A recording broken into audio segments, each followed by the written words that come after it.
So, the last few days, we've been learning about how the war ended, how we were able to defeat Japan, and how we were able to defeat the Germans and the Italians in Europe. And today, we're going to find out what the challenges were when the was over, and then also what were some of the effects of the war.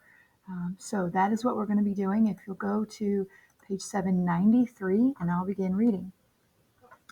It says World War II was the deadliest war in history. The exact number of casualties will probably never be known. However, historians estimate that between 30 million and 60 million people were killed. World War I had been fought mainly in the trenches in Europe. In World War II, fighting occurred on the land, sea, and air throughout many parts of the world. The war affected civilians more than any other war. Bombers destroyed houses, factories, and farms. By 1945, millions were homeless and had no way to earn a living. Well over half of the deaths from the war were civilians. After the war, Americans heard horrifying stories of the brutal mistreatment of prisoners of war. When the Japanese captured the Philippines in 1942, they forced about 75,000 American and Filipino prisoners to march 65 miles with little food or water. About 10,000 prisoners died or were killed during the Bataan Death March. The Holocaust.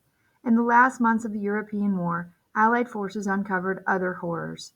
The Allies had heard about Nazi concentration camps.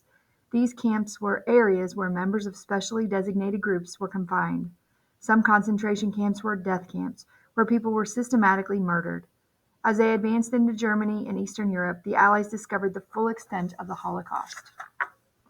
The slaughter of Europe's Jews by the Nazis. During the war, the Nazis imprisoned Jews from Germany and the nations they conquered. More than 6 million Jews were tortured and murdered. When Allied troops reached the death camps, they saw the gas chambers the Nazis had used to murder hundreds of thousands of people. The battle-hardened veterans wept at the sight of the dead and dying. After touring one death camp, General Omar Bradley wrote, "The smell of death overwhelmed us even before we passed through." More than 3,200 naked, emaciated bodies had been flung into shallow graves. Nearly 6 million Poles, Slavs, and Gypsies were also victims of the death camps.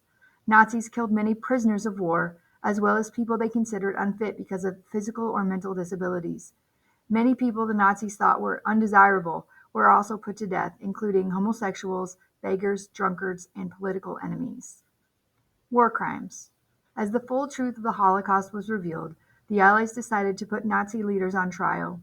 In 1945 and 1946, they conducted war crimes trials in Nuremberg, Germany. As a result of the Nuremberg trials, 12 Nazi leaders were sentenced to death. Thousands of other Nazis were imprisoned. The Allies also tried and executed Japanese leaders accused of war crimes. Post-war challenges. Americans looked ahead to life after such a devastating war. But more than ever before, the United States would have a critical influence on world affairs. The daunting task of moving on presented many challenges. How would Europe be rebuilt? What would happen to Germany? How would the emergence of the Soviet Union as a world power affect democracy around the world? In the wake of two terrible world wars, how could peace be maintained? World leaders struggled with these problems as new modern era time came to pass. Your job today is to go back in the reading and look at these 4 topics: the Bataan Death March, the Holocaust, the Nuremberg trials, and post-war challenges. And I would like you to just write a quick summary of each of those topics. So basically, what is the Bataan Death March in general? What was it? What was the Holocaust, if you could just put it in a sentence or two? What were the Nuremberg trials? And what were the post-war challenges that they had? The next thing you need to do is watch 3 short clips. The first one is on the Marshall Plan, the second is on the United Nations, and the third is what happens after the war as the world is divided into capitalist and communist. And what I would like you to do is write something you learned from each of those videos. These are all effects that you have to know for your test as well.